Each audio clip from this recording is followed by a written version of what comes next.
All right. So when I was first asked to write a speech for this event, I was under the impression I'd be dictating it to a much smaller audience, so I apologize for my nervousness. But I'm very glad and very appreciative to see so many of us here, which was possible, by the way, thanks to the graciousness of the YMCA, so I think we should give them another round of applause.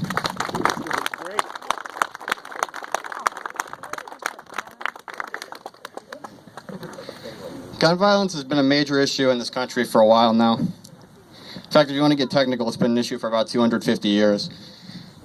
But it's been reignited on a major level recently, beginning with the tragedy that occurred at Columbine High School 19 years ago today. Yet even then, in the years that followed, gun violence seemed to dip in and out of the public consciousness on a whim, as most things do.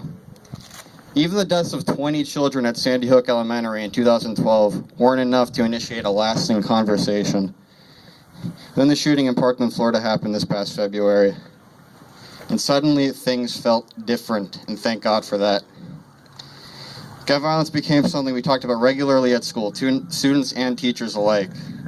Some days I find myself sitting in class, lost in thought like usual, imagining if something like that could happen to us.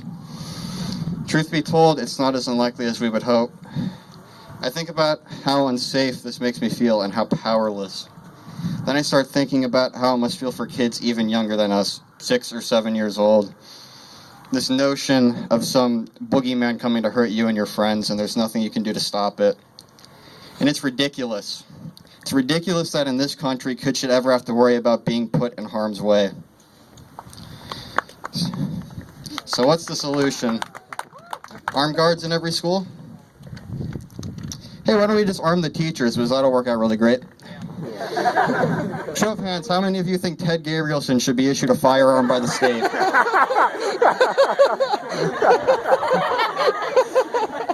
But it's not just a joke. These are some of the solutions being proposed by our leaders right now.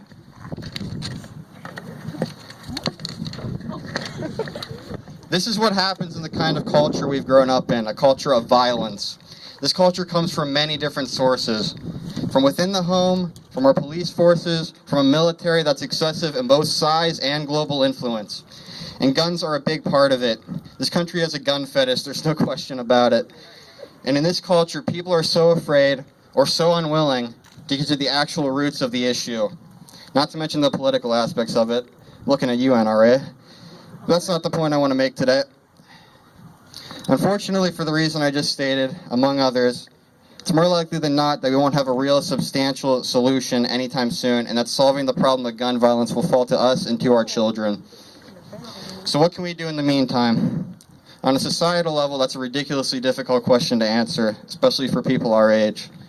What can we do to make this country a better, safer place to live? Well, I say we start on the smallest level possible, ourselves. I want to lay out some simple principles I've been making an effort to follow recently, and that I think all of us would be wise to devote ourselves to.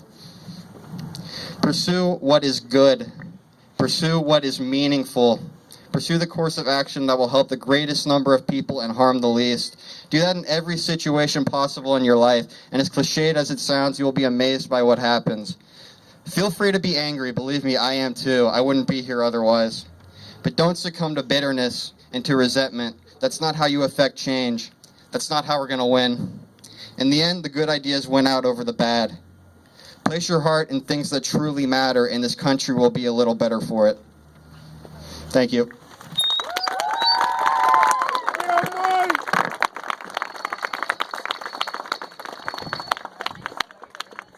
Bring it in, man. Oh, man.